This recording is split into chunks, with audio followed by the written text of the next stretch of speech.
오늘 말씀은 우리 전도서 11장 1절에서 8절 말씀입니다. 너는 내 떡을 물 위에 던져라. 여러 날 후에 도로 찾으리라. 7에게나 8에게 나눠줄지어다. 무슨 재앙이 땅에 임할는지 내가 알지 못함이니라. 구름에 비가 가득하면 땅에 쏟아지며 나무가 나무로나 북으로나 쓰러지면 그 쓰러진 곳에 그냥 있으리라. 풍세를 살펴보는 자는 파종하지 못할 것이요 구름만 바라보는 자는 거두지 못하리라. 바람의 길이 어떠함과 아이벤 자의 태에서 뼈가 어떻게 자라는지를 내가 알지 못함 같이 만사를 성취하시는 하나님의 일을 내가 알지 못하느니라. 너는 아침에 씨를 뿌리고 저녁에도 손을 놓지 말라. 이것이 잘 될는지 저것이 잘 될는지 혹 둘이 다 잘 될는지 알지 못함이니라. 빛은 실로 아름다운 것이라. 눈으로 해를 보는 것이 즐거운 일이로다. 사람이 여러 해를 살면 항상 즐거워할지로다. 그러나 캄캄한 날들이 많으리니 그 날들을 생각할지로다. 다가올 일은 다 헛되도다. 아멘. 아멘. 주님, 저희가 솔로몬으로부터 인생의 지혜를 듣습니다. 회한이 많고 참 안타까움이 많고 아쉬움이 많은 저희들의 인생인데, 솔로몬의 이야기 속에, 그의 지혜 속에 우리 인생의 길을 여시기 원하시는 주의 뜻을 붙잡는 축복을 허락해 주시옵소서. 예수님 이름으로 기도합니다. 아멘.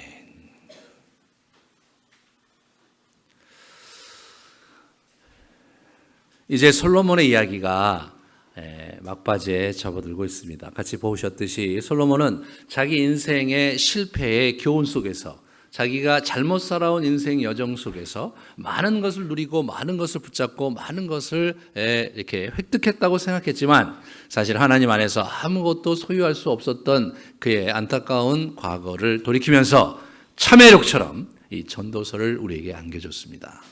그래서 우리가 이제 꾸준히 이 세상이 헛되니 모든 것이 헛되도다라는 이야기를 펼치면서, 그러면서 이 세상에 하나님 없이 사는 것이 얼마나 헛된 것인가에 대해서, 얼마나 바람 잡는 것처럼 험한 것인가에 대해서 그가 얘기해 준 후에, 그러면 어떻게 슬기롭게 이 땅을 살 것인지를 우리에게 들려주고 있습니다. 그래서 7장부터 우리가 어떻게 우리가 이 성공적으로 행복의 길로 나아갈 것인가를 하나하나 설명을 해주는 끝에 오늘 드디어 11장에 놀라운 이야기를 우리에게 들려줍니다. 첫 번째 1절에 보시면, 너는 내 떡을 물 위에 던져라. 그러 여러 날 후에 도로 찾으리라 라는 말씀을 하고 계십니다. 떡을 물 위에 던져봐야 어떤 일이 벌어지면 물에 가라앉겠죠 라고 생각하시면 안 됩니다. 왜냐하면 이 떡이라고 우리가 번역을 했지만 그분들은 쌀 문화가 아니기 때문에 떡이 아니라 빵입니다. 그죠? 빵이니까 어떻게 되냐면 근데 빵 중에서 이분들이 피타라고, 여러분 그 이탈리안 레스토랑 이런 데 가보시면 아시겠지만 이렇게 꼭 우리나라 전병처럼 이렇게 쭉 이렇게 하얀 빵이 아주 담백하게 이렇게 해서 둥그렇게 만든 빵, 그래서 거기다가 뭐 고기도 또 야채도 이렇게 해서 덮어서 먹는 그 빵을 피타 브레드라고 그러거든요. 그 피타가 그 당시 예수님 때부터 지금까지 먹는 방식입니다. 그 피타 브레드를 이렇게 물에 던지면 그럼 어떻게 돼요? 그러면 이제 어디가 쓸려 가겠죠.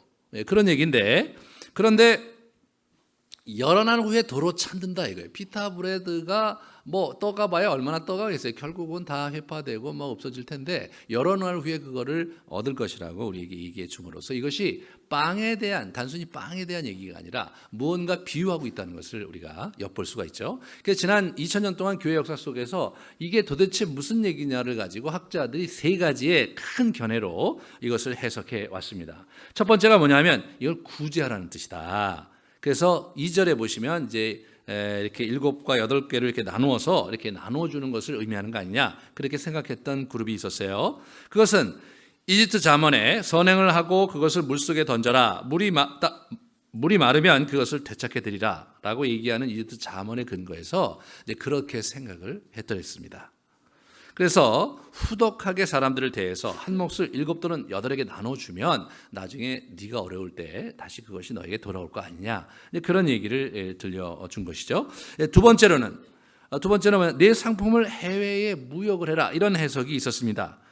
이사야서 18장 2절에 원 갈대배를 물에 띄우고 그 사자를 수로 보내며라고 나오는 장면에서 바다를 통해 그 당시 여행이 있었던 것을, 그 바다를 통해 여러 가지 이런 비즈니스가 있었던 것을 우리가 알 수가 있는데, 그것에 근거해서 여기서 바다를 통해서 상업을 하는, 다시 말해서 무역을 하는 것을 가리키는 것이다.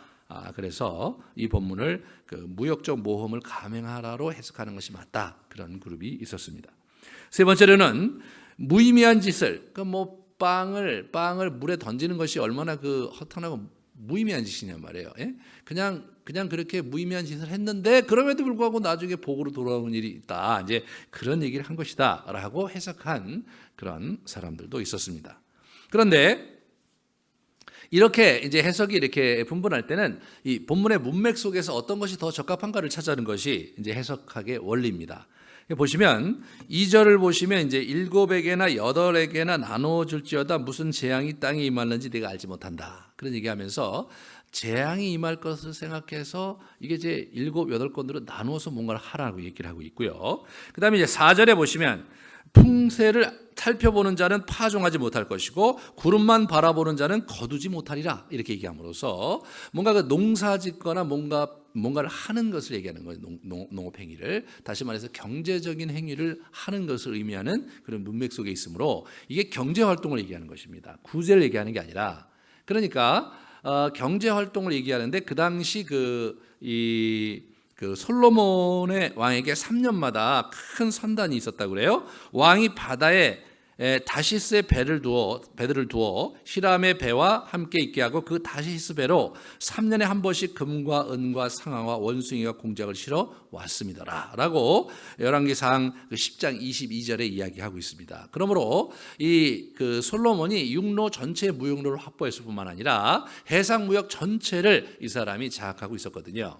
근데 이 사람이 무역을 통해서 톡톡한 재미를 본 사람입니다. 그러므로 오늘 본문이 해상무역, 무역을 통해서 큰 이득을 취해라, 그런 얘기로 하는 것이 가장 적합하다고 이제 생각을 우리 할 수 있습니다. 그래서 많은 번역들이 그렇게 번역하고 있고요. 우리 최근에 번역한 우리 새 번역도 그렇게 번역을 하고 있어요. 돈이 있으면 무역에 투자하여라. 여러 날 뒤에 너는 이윤을 남길 것이다라고 번역함으로써 이런 해석이 이제 학계에서 잘 받아들여지고 있는 것을 보게 됩니다.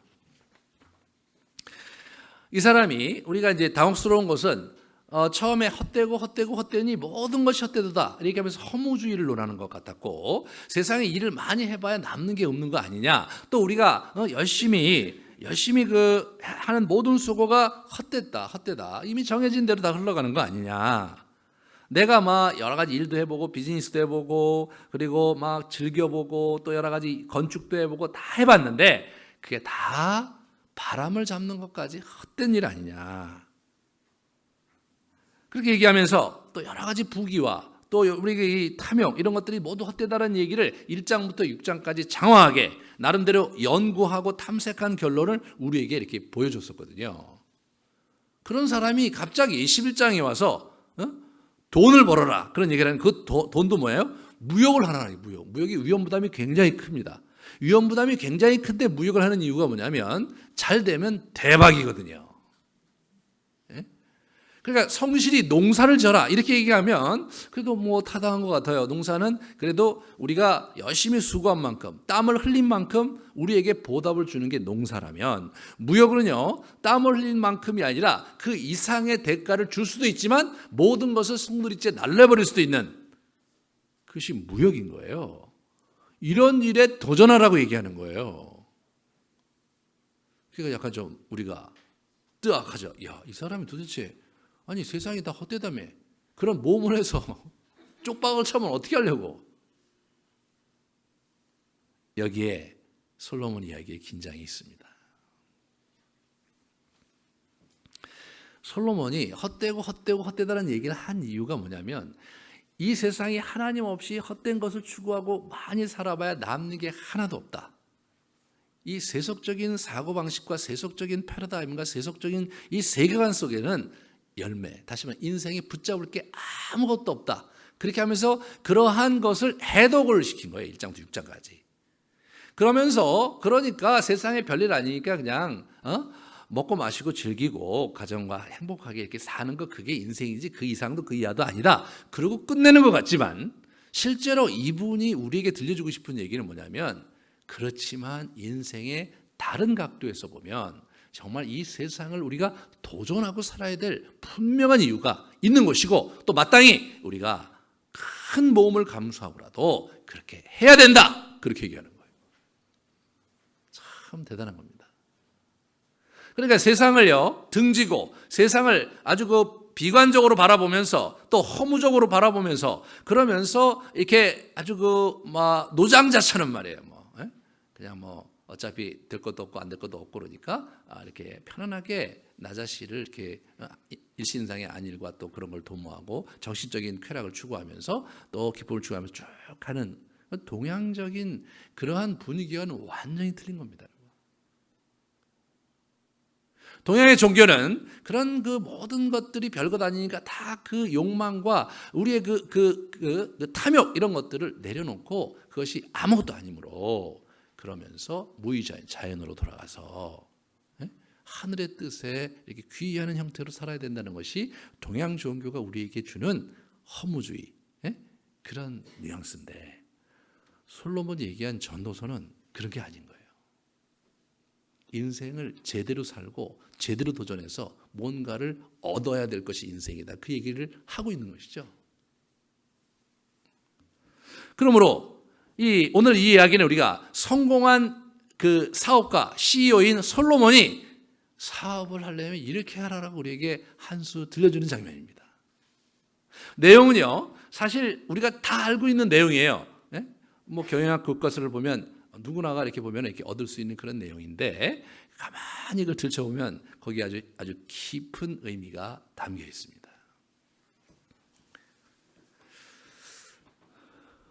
첫 번째로 우리에게 이 솔로몬이 들려주는 이 비결은 뭐냐? 첫 번째로 알지 못하는 바에 그걸 잘 직시하라 이거예요. 그래서 2절에 보시면 무슨 재앙이 땅에 임할는지 네가 잘 모른다. 무슨 재앙이 땅에 임할는지 네가 잘 모른다. 두 번째로 5절에 보시면 만사를 성취하시는 하나님의 일을 내가 알지 못한다. 하나님께서 분명 만사를 성취하세요. 그런데 네가 알지 못한다는 거예요. 그걸 네가 잘 직시해야 된다는 거예요. 바람의 길이 어떠함과 아이벤자의 태에서 뼈가 어떻게 자라는지 네가 알지 못한 것 같이 하나님께서 만사를 어떻게 성취하시는지 네가 알지 못한다는 사실을 기억해라. 그러면 알지 못하기 때문에 하나님께서 우리에게 가르쳐 주시느냐? 그런 것도 아닌 거예요.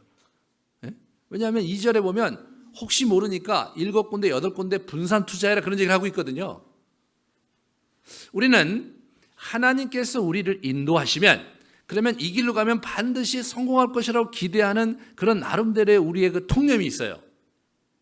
하나님께서 주신 길이라면 그곳에 가면 반드시 성공할 것이라는 통념이 있는데 그 통념은 성경적이지가 않아요. 하나님께서 분명히 만사를 자기가 이렇게 성취하시고 운행하시긴 하지만 그것을 가르쳐 주시지 않는단 말이에요. 그러면서 하나님께서 원하신 게 뭐냐면 너희가 지혜로 그것을 찾아서 일구어 가는 것을 보고 싶다 이겁니다. 우리가 다시 한번 생각해 봐야 될 우리의 삶에 대한 태도에서 주의를 기울여야 되는 것은 무엇이냐면 하나님이 인도하시는 길, 그걸 잘 찾기만 하면 우리 인생이 성공할 것이라고 생각하는 그런 거죠. 그런 건 뭐냐면요. 그렇게 되면 기도하면서 그걸 자꾸 찾으려고 애를 쓰잖아요. 그거는요, 샤머니즘하고 아주 흡사한 겁니다. 샤머니즘은요, 그 자기가 믿는 신이 무당 또는 점쟁이가 그걸 알아맞추는 거예요. 내가 동쪽으로 가야 될지 서쪽으로 가야지 알아맞혀서 골로 가면은 자기가 원하는 걸 얻게 되는 그거하고 다를 바가 아무것도 없는 거예요. 그냥 그 샤머니즘에서 점쟁이가 얘기하는 그러한 행식과 그런 그 패러다임을 그대로 하나님께 적용한 것에 불과하거든요. 만약 그것이 맞다면 너 재앙을 알지 못하니까 7군데 8군데를 나누어서 투자하라는 것은 사실은 안 맞는 거잖아요. 네가 기도하고 하나님께서 원하시는 바에 투자해라 이렇게 얘기해야 될 거예요. 그렇게 얘기를 하지 않는 거예요. 만사에 그분이 성취하시는데 그분을 네가 알지 못하지 않느냐. 그러니까 만약의 경우를 네가 대비해야 된다. 하나님께서 창조하셨고 하나님께서 섭리하고 계시고 하나님께서 마지막 심판을 하시는데, 그런데 이 비즈니스에 관한, 이 세상을 사는 일에 관한 한 하나님께서 구체적으로 얘기를 안 해주신다는 거예요. 하나님께서 우리에게 약속하신 것은 무엇입니까? 하나님께서 언약하신 것은, 하나님과 우리의 관계는 언약을 하셨어요. 네가 찾으면 내가 응답할 거고, 네가 지혜를 구하면 내가 줄 거고, 이런 거 분명히 약속을 하셨지만 너를 성공시킨다고 약속하신 것은 없어요. 그러면 성공은 누가 해야 되느냐? 여러분과 제가 해야 되는 거예요. 그렇다고 해서 그분이 우리 인생이 성공하지 않고 고난을 주기로 작정하신 거냐? 그것도 아닌 거예요. 그러므로 우리가 이 부분에서 우리 인생을 성공적으로 향유하면서 행복한 길을 가기 위해서 우리가 어떻게 해야 되느냐? 그 지혜를 찾아서, 네가 그 길을 찾아서 가서 일구어서 찾아가야 된다. 그 확보해야 된다. 그렇게 성경은 가르치고 있는 것이죠.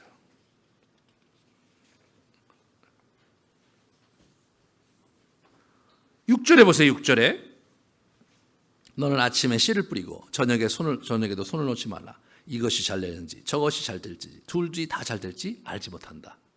기가 막힌 거죠. 네, 씨를 뿌린데, 주님, 내가 여기다 씨를 뿌리니까 주님께서 축복을 해 주시옵소서. 그리고 하면 하나님께서 축복을 주셔야 될 것 같이 생각이 돼요, 우리가. 그런데 내가 여기다 씨를 뿌리는데 이게 정말 잘 열매를 거둘지, 점심에 뿌린 씨가 잘 될지, 저녁에 뿌린 씨가 잘 될지 모른다는 거예요. 그럼 하나님 뭘 하시는 거예요?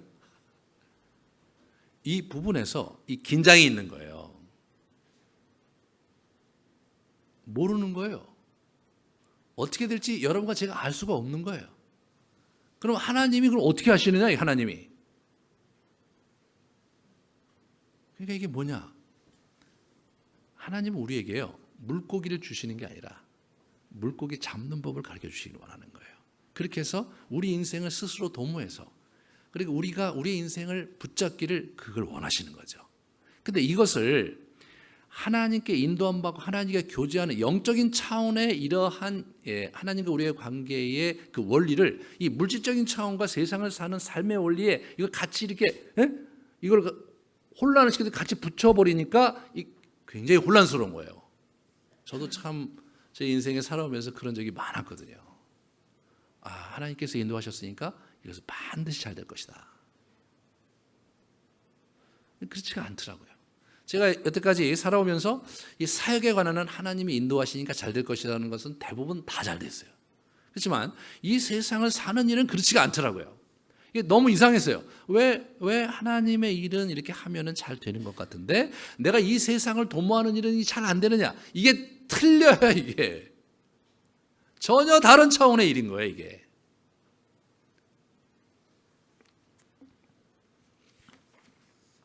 그러면서 우리 먼저 네가 뭘 모르는지를 정확히 하자 이거예요.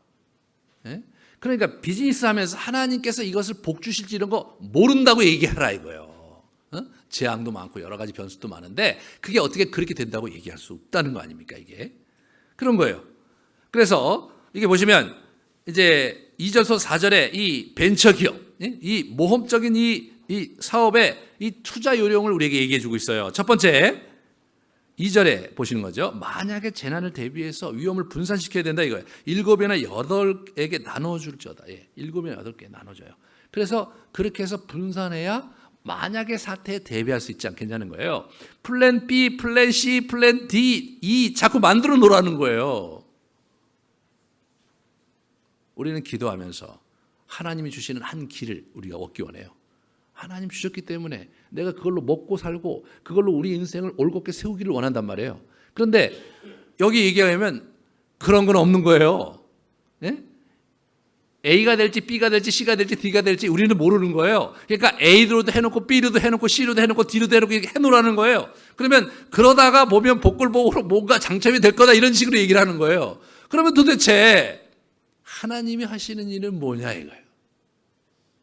그러면 도대체 우리 인생을 사는데 하나님이 도와주신다는 약속은 도대체 뭐냐? 이런 질문을 하지 않을 수가 없는 거죠. 이 얘기는 그냥 경영학 교과서에 나오는 얘기와 크게 다를 바 없이 보여요. 그냥 하나님 없이 우리의 지혜로 우리 인생을 이렇게 도모하면 된다는 얘기처럼 들린다는 거죠. 그 부분에 여러분과 제가 직면해야 됩니다. 그래서 첫 번째, 위험을 분산해라 이거예요. 위험을. 두 번째는 뭡니까? 3절이죠. 3절에 보시면 구름에 비가 가득하면 땅에 쏟아지며 나무가 나무로나 북으로나 쓰러지면 그 쓰러진 곳에 그냥 있으리라. 네. 구름에 비가 가득하면 어떻게 됩니까? 땅에 쏟아지고 나무가 나무로 북으로 쓰러지면 쓰러진 곳에 그냥 있는다. 다시 말해서 뭐예요? 이거 예측 가능한 사실이잖아요. 우리가 이렇게 일을 하면서 예측 가능한 사실이 분명히 있잖아요. 그 예측 가능한 사실을 인정하면서 받아들일 필요가 있다는 거예요. 분명히 구름이 있어갖고 막 비가 올 것 같은데, 그러나 하나님께서 나와 함께 하심으로 지금 이 타이밍에 비가 오면 안 되므로 나는 믿음으로 기도하면서 그 구름 저편으로 달려갈 때 하나님께서 역사하셔서 나를 비를 안 맞게 해주신다라고 생각하지 말라는 거예요. 그 비는 맞을 수밖에 없는 비라는 거죠. 그걸 알면, 그러면 비를 피하기 위한 대안을 마련해서 그 길을 가야지, 하나님께서 우리에게 도와줄 것을 믿고 그렇게 눈 감고 가지 말라는 거죠. 우리가 일을 할 때, 더러 우리가 정말 믿음으로 일을 할 때 겪는 그런 오류가 그거죠. 정말 기도 많이 하면 하나님께서 이 비를 피하게 하실 것이다, 그렇게 생각하시면 안 되는 거예요. 제가 이 교회를 개척하는 데 있어서 제가 과거에 이제 제가 이것저것 하는데 잘 안 됐기 때문에 이제 제가 이 교회를 하면서 제가 생각할 때 안 될 수 있는 경우를 계속 생각했어요. 만약에 이렇게 안 되면, 물론 잘 되는 건 뭐 있죠, 잘 되는 거. 그렇지만 이런 문제가 터질 수 있고, 이런 문제가 터질 수 있고, 이런 문제가 터질 수 있다.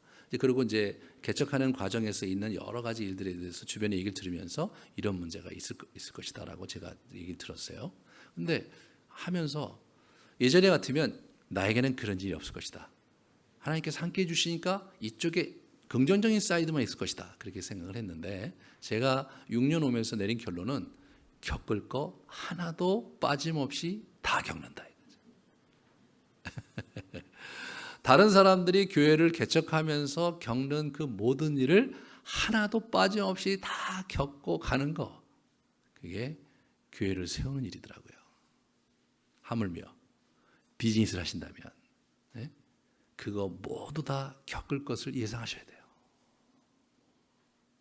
우리가 하나님이 나와 함께 하심으로 그런 예상이 안 되고 그런 것들로 나를 피하게 하실 것이다 라고 생각하지 말라 이거예요. 물론 하나님께서 때로 그렇게 예외적으로 우리에게 그런 은혜를 주시기도 하지만 일반적으로 그렇지 않다 이거예요.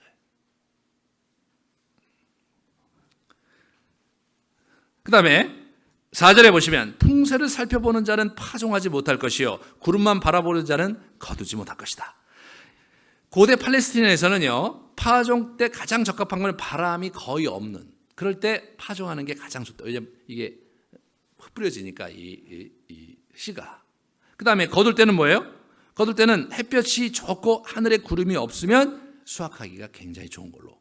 그래서 그걸 잘 타이밍을 맞춰서 씨를 뿌리고 타이밍을 맞춰서 이렇게 수확을 하는, 그것이 이제 그 당시 농사라든가 과수원을 하는 그런 사람들이 해야 될 지혜였다는 거예요. 그런데 그거 하다가 기회를 놓칠 수 있다는 것을 지적하는 거죠. 풍세를 살펴보는 자는 파종하지 못하고 풍세만 살펴보는 자는 구름만 바라보는 자는 어떻게 돼요? 거두지 못할 것이다 이거죠. 그래서 지나치게 조심스러운 사람은 실패하기 마련이다. 최상의 조건은 갖춰지지 않는 법이기 때문이다. 우리나라 말에 장고 끝에 악수를 둔다고, 계속해서 정말 아주 확실하게 가능성이 확연하게 보일 때만 우리가 일을 저지른다면, 그런다면 그런 기회는 오지 않으므로 우리가 결국 아무것도 이룰 수 없고 뿌리지 않았으니까 거둘 것이 없는 인생이 되고 말 것이라는 거죠. 그러므로 우리는 우리가 이렇게 풍세를 보다가 어떻게 돼요? 이 상황을 보다가 타이밍을 스스로 결정해야 될 책임이 우리에게 있는 거예요. 하나님께서 요 시간이다 이렇게 말씀해 주신 게 아니라 그 타이밍을 여러분과 제가 고민하고 그러면서 이게 더 이상 내가 넘어가면 안 되겠구나. 지금은 좀 부족하더라도 지금 일을 벌려야 되겠구나. 그렇게 해야 될 그 장면에서 그렇게 해야 된다는 거예요. 네 번째로 6절입니다. 너는 아침에 씨를 뿌리고 저녁에도 손을 놓지 마라. 이것이 잘 될지 저것이 잘 될지 둘 다 잘 될지 네가 알지 못하지 않냐. 끝까지 최선을 다하라는 거예요. 끝까지 할 때 처음에 시작하다가 처음에 그만두지 말고 끝까지 일단 하기로 작성했으면 그렇게 쭉 하라는 거죠. 기회 있을 때 일을 하라는 거예요. 참 이런 장면에서 보면 이 최선을 다해서 일해라 그런 얘기로 들리죠. 그래서 확실하게 예상되는 바는 대안을 마련해 놓고 그 다음에 타이밍을 모를 때는 지혜를 분별해 갖고 그 타이밍에 그래도 지금이 최적이다. 그럴 때 타이밍을 자기가 나름대로 최선을 다해서 결정해서 더 늦기 전에 가고 분산 투자하고 그렇게 해놓고도 뭐예요? 최선을 다해서 아침부터 저녁까지 일의 시작부터 끝까지 이렇게 하라 이거예요.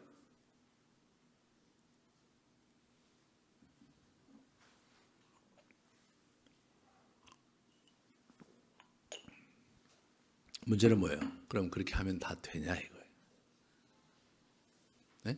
이렇게 열심히 살아보지 않은 사람이 있냐 이거예요. 그렇잖아요.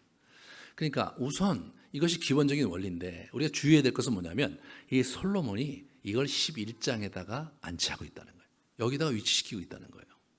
지금 아까 말씀드렸듯이 7장부터 성공의 비결, 행복을 찾아가는 성공의 비결을 얘기하고 있는데 이것이요 거의 마지막 부분에 이제 다음 주에 이제 우리가 마지막으로 끝낼 텐데 거의 마지막 부분에 결정타를 날리고 있는 거예요. 이것은 뭐냐면 7장, 8장, 9장, 10장의 내용이 장착된 사람이 이렇게 할 때 이게 일이 제대로 벌어지는 거예요. 그러면 우리가 미리 갖춰야 될 바가 뭔지를 한번 생각해 보십시다. 행복으로 가는 성공의 비결 첫 번째 7장 8장이죠. 그것은 뭡니까? 그것은요 분별력을 가지라는 거예요. 행복은 그냥 하늘에 뚝 떨어지는 게 아니라 찾아가며 일구어가는 것이거든요. 자기가 행복을 만들어가는 거예요. 행복은 하나님이 주시는 게 아니에요. 하나님이 준다고 생각하는 게 샤머니즘인 거예요. 네? 우리가 하나님의 뜻 가운데 길을 찾아서 간다는 거죠. 그래 7장에 얘기한 게 뭐예요? 지나치게 극단적으로 살지 말라는 거예요. 지나치게 의인도 되지 말고 지나치게 악인도 되지 말아야 해요. 지나친 의인도 문제고 지나친 악인도 문제다 이거죠. 또 지나치게 지혜롭지도 말고 지나치게 우매하지도 말아야 해요. 적당한 선에서 너의 행할 바를 이렇게 행해라 이거죠. 그러려면 그걸 잘 분별해서 해야 된다는 거죠. 두 번째로 8장이죠. 우리 같이 나누듯이 알맞은 때와 알맞은 방법을 그걸 분별해야 되는 거예요. 적절한 타이밍과 적절한 솔루션을 방법론을 우리가 가져야 되는 거죠.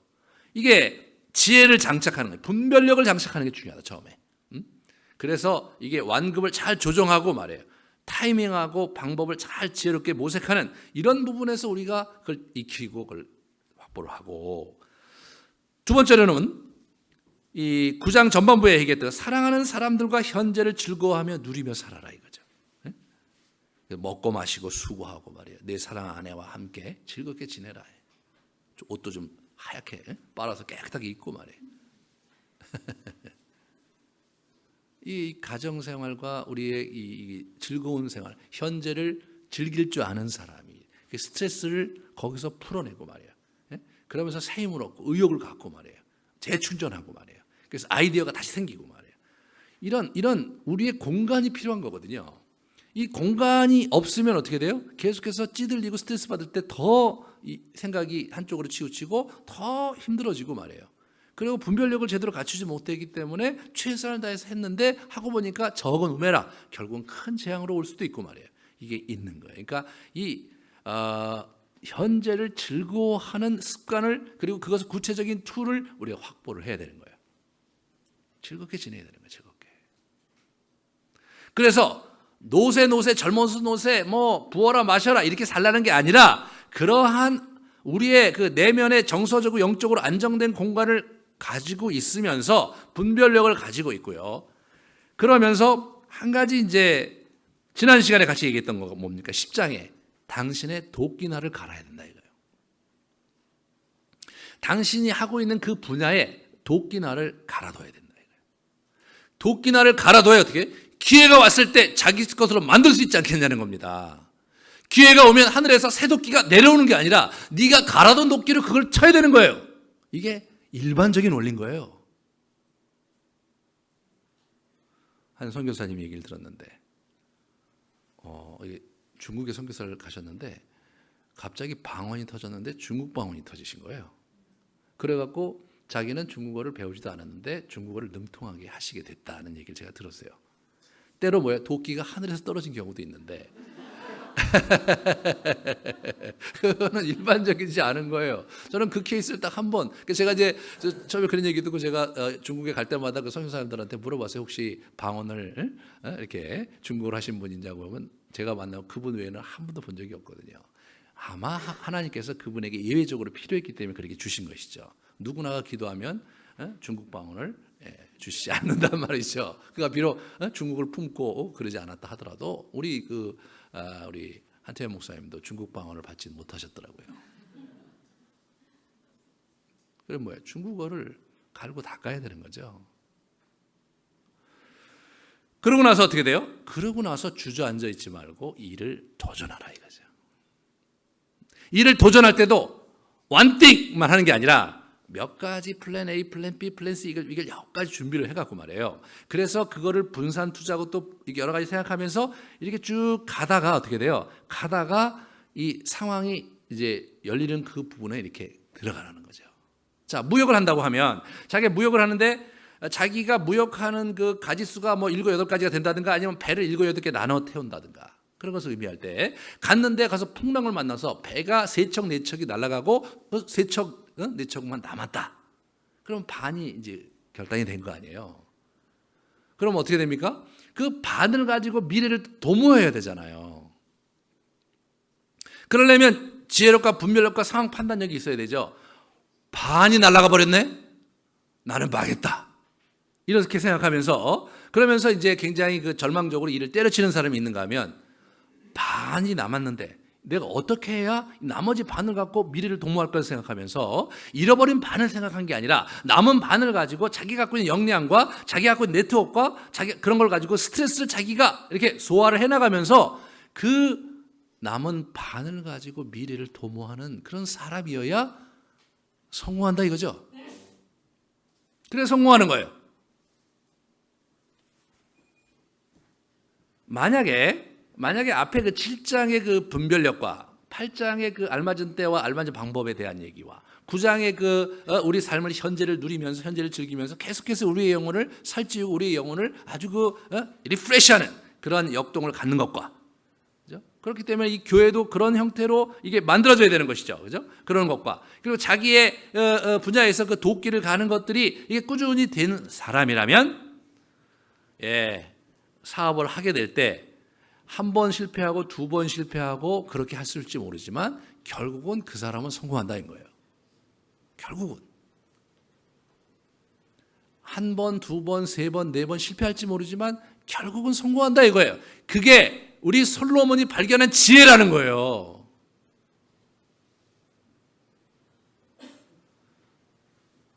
솔로몬은 우리에게 허황된 얘기를 들려주지 않습니다. 솔로몬은 우리에게 그냥 우리는 가난하고 헐벗고 말해요. 참 주의 은혜로 내적인 만족에 충분하게 사는 그런 게 사는 거지 그 이상은 아니다라고 그렇게 비현실적으로 얘기해 주지 않아요. 행복한 가정생활을 위해서는 재정이 필요하고 하나님의 나라의 일을 도모하려면 재정이 필요하잖아요. 그 현실을 좌시하지 않습니다. 그리고 그 현실을 과감하고도 모험적으로 도전하라 이렇게 얘기하는 거예요.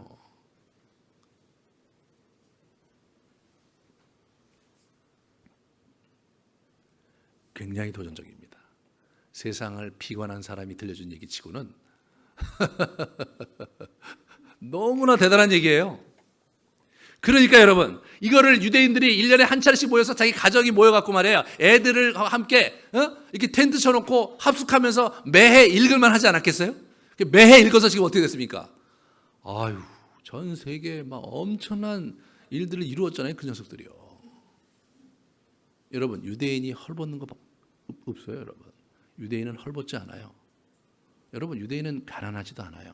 여러분 유대인은 무식하지도 않아요. 여러분 유대인은 한쪽에 소외된 채 그렇게 살지 않습니다. 그러면 그렇게 사는 게 하나님의 뜻이냐 말이에요. 그게 그런 걸 버리고 가난하게 살아야 되는 거 아니냐? 그렇게 얘기한다면 아니라고 말씀드리겠습니다. 주께서 우리를 가난하게 살도록 우리를 만들어 주시고 너는 그렇게 늘 힘들게 어렵게 고통스럽게 내 고난이나 잔뜩 맛보면서 그렇게 살라고 부르신 거 아닙니다, 여러분. 우리가 과거에 막 이걸 또 강조한 나머지 축복론에 휘발시갖고 하나님께 막 복을 얻으면 우리가 굉장히 잘 될 거라는 그런 그 은혜파 막 그렇게 하면서 엄청난 일이 일어났기 때문에 뭐 그런 얘기가 이제 있어갖고 우리가 또 다른 극단으로 갈 수 있을지 모르는데 성경은 아주 조심스럽게 축복에 대해서 건강한 축복에 대해서 얘기하고 있고요. 그 건강한 축복이 하나님 나라 유업에 의해서 통제되고 방향지어지고 막 그런 거. 그렇게 이제 가는 거죠. 그렇게. 우리의 유업에 합당한 만큼의 재물과 여건을 주신다는 게 하나님의 섭리거든요. 우리가 하나님의 나라를 위해서 정말 하나님께 나에게 주신 사명을 감당하기 위해서 일어난다면 여러 필요를 그에 따라서 채워주시는 것이 일반적인 원리거든요. 그러므로 여러분 낙담하거나 여러분 참 내 생이 이렇게 흘러온 것에 대해서 회한에 빠지거나 하나님께서 나와 함께 하시지 않는 거로구나. 나는 왜 하는 일마다 이렇게 어렵냐? 왜요? 아직 때가 되지 않았고 아직 내가 분별력이 부족하고 아직 내가 이게 준비가 잘 안 돼 있어서 기회를 못 붙잡았기 때문이라는 거예요. 이게 솔로몬이 얘기하는 거예요. 너희가 준비되어서 네 도끼를 갈아서 타이밍을 잘 맞춰서 제대로 도전하지 않았기 때문에 그렇게 된 것이다. 그렇게 얘기하는 거예요. 그러므로 제대로 된 도전을 해라. 여러분 농사를 져라. 이 사람들의 주어이 뭐예요? 목축업을 성실히 해라. 솔로몬이 그렇게 얘기한 거예요. 네가 하고 있는 일을 지혜로 일구어가라. 그렇게 얘기한 것을 넘어서서 위험부담이 굉장히 큰 무역을 해 네 인생을 던져라. 이렇게 얘기하는 것이요. 저는 굉장히 충격적이에요. 여러분 어떠실지 모르지만. 그렇다고 또 오늘 또 결단을 하시고 내일 직장을 그만두고 또 여러분이 또 이렇게 일을 벌이실까 매우 염려되는데 잘 준비가 됐는지를 확인해야죠. 분별력을 갖추고 있는가? 여러분의 도끼날은 온전한가? 여러분 정말 가정을 여러분의 그 스트레스 관리와 영적인 관리 이런 것들이 잘 돼 있는가? 여러분이 지금 직장을 그만둘 때인가? 그런 부분들을 그리고 내가 직장을 그만둔다면 그럼 내가 무슨 직종을 해야 되는가? 이런 부분들이 분별도 되지 않으면서 일단 그만두고 본다. 굉장히 샤머니즘적입니다. 하나님께서 몹시 안타까워하시면서 딱하게 여기시지만 도와주시지 않을 겁니다. 참 인생에요. 이 솔로몬이 우리에게 가르쳐준 이 비밀을 일찍 알았더라면 저는 이거 솔로몬 이거 강의하면서 제가 너무나 그 많은 그 깨우침을 얻습니다. 제가 10년 전에 이걸 강의했을 때는 이걸 잘 다 이해를 못했거든요. 근데 제가 이제 이번에 이해하면서 이걸 더 일찍 내가 이해했어야 되는데 그래서 내 인생에 여기가 문제가 있었고 여기에 문제가 있었고 이런 것이 내 실수였고 미흡함이었구나를 많이 이렇게 깨닫게 됩니다. 사랑하는 여러분, 지금도 늦지 않았습니다. 그러면서 7절 8절에 이분이 이제 진짜 하고 싶은 얘기를 하는 거예요. 빛은 실로 아름다운 것이라 눈으로 해를 보는 것이 즐거운 일이로다. 이게 뭐예요? 인생은 살만한 거다 이거예요. 완전히 일장하고 분위기가 완전히 틀어졌어요. 인생은 워낙 즐거운 거라는 거예요. 그리고 이제 8절에 뭐예요? 사람이 여러 해를 살면 항상 즐거워할지라. 너희들이 사는 날을 되게 즐거워해야 되는데 그러나 캄캄한 날들이 많으리니 그 날들을 생각할지로다. 그 나갈 날은 헛되도다. 이 캄캄한 날이 많다는 거예요. 어차피 인생은 굳은 일도 있고 말이에요. 캄캄한 날도 오는데 그러나 오늘을 즐겁게 살아라 이거예요. 인생은 향유할 만한 것이고 인생은 즐거운 것이다 이거예요.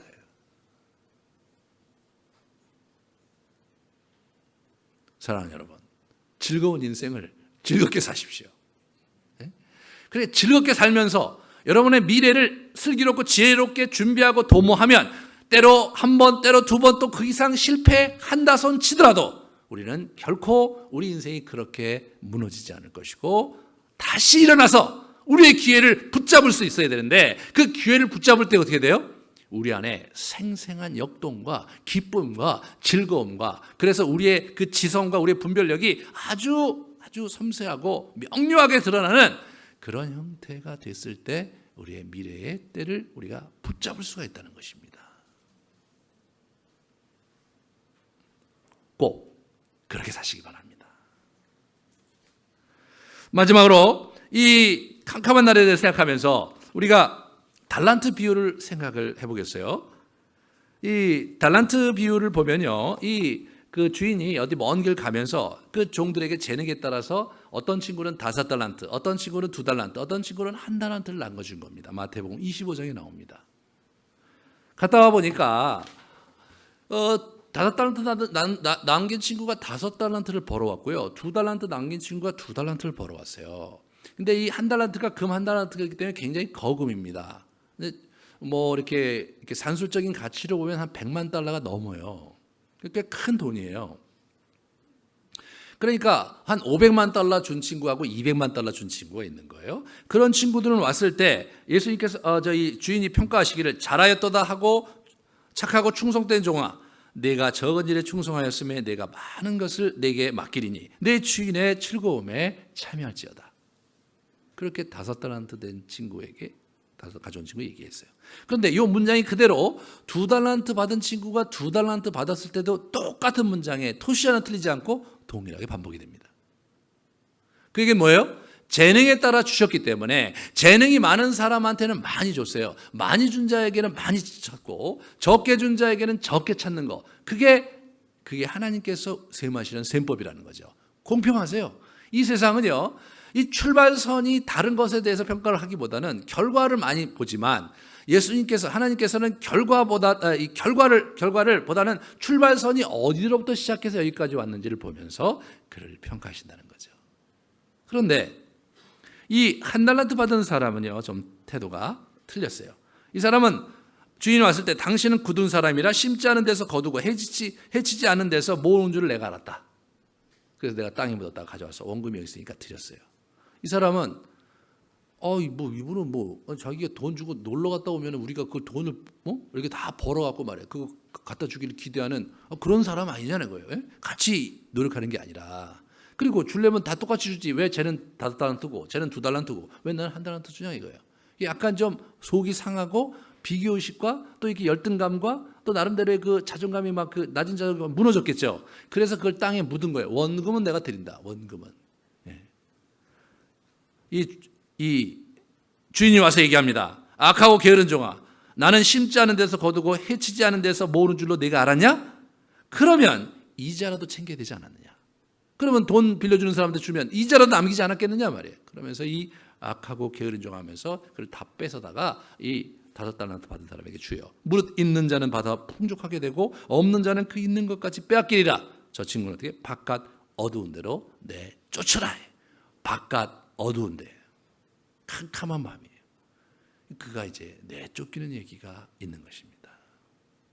저와 여러분이 내가 가진 재능과 여건이 얼마만큼의 분량인지에 대해서 그거에 대해서 연연하기보다는 내가 정말 이런 재능이 있고 내 성장기에 볼 때 말이에요. 공부를 제대로 할 수 없었던 부분도 있고 중간에 성격이 좀 그래갖고 여러 가지 좀 사고도 치고 그런 식으로 해서 여기까지 왔는데 내 지금의 좌표가 이 정도밖에 되지 않는다에 대해서 좌절하거나 낙담하지 말고 그 하나님이 주신 바로 그 분량대로 우리가 하나님께 드리면 되는 거거든요. 우리가 받은 대로 찾으시는 그분께 우리가 받은 만큼 우리 인생을 도모해서 살아가셔야 되는데 모험적으로 살라 이거예요. 모험적으로 살라 이거예요. 그래서 첫 번째 달란트 이 친구는 모험이 두려워서 그걸 땅에 묻었다가 크게 야단 맞았는데 여러분과 제가 정말 뭐 모자랄 것도 없고 뭐 나 같은 사람이 뭘 할 거냐 이런 자괴감에 빠져서 우리의 인생을 그냥 묻어버린다면 참 우리가 캄캄한 날을 어처구니없이 맞이할 그날이 있을 것이라는 그런 경고를 우리 가슴에 품어야 되겠습니다. 우리 같이 기도하겠습니다. 우리 찬양하면서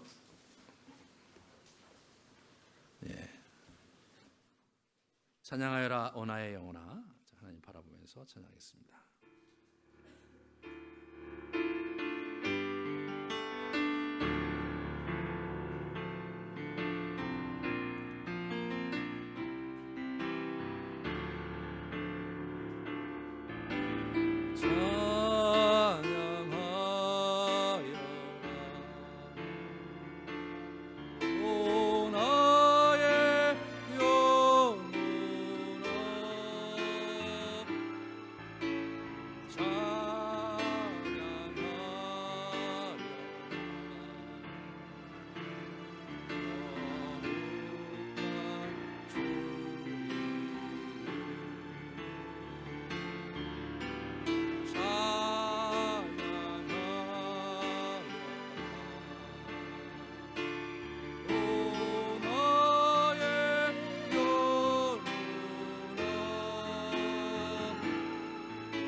우리 기도하시겠습니다. 우리의 삶의 정황 속에서 낙담한 분들이 있다면, 내게 가진 것이 한 달란트밖에 안 되기 때문에 자괴감이 빠진 분들이 있다면 이 시간 주님 앞에 내려놓고 다시 또 다른 기회를 위해서 일어날 수 있게 해달라고 같이 기도합시다. 우리의 생을 향해서 공평한 기회를 주시는 주님을 붙잡을 수 있게 해달라고 같이 기도하시기를 받겠습니다.